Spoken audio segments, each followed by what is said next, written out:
Ngayon, namimiss kong kumain po ng pinasingaw na malagkit na kanin na may tapol, na binabalot po siya ng dahon ng saging at kinakain po ito with hot chocolate. So, gumagawa po ako ngayon.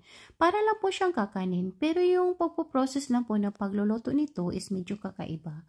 Kasi yung tapol na bigas is may kulay at may katigasan, so kailangan ko po siyang lutuin separately.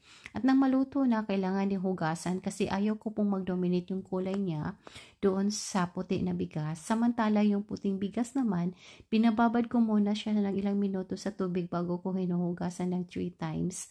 And then, dinidrain ko uli. Tapos, binababad ko sa coconut milk na may kaunting sugar at may kaunting asin.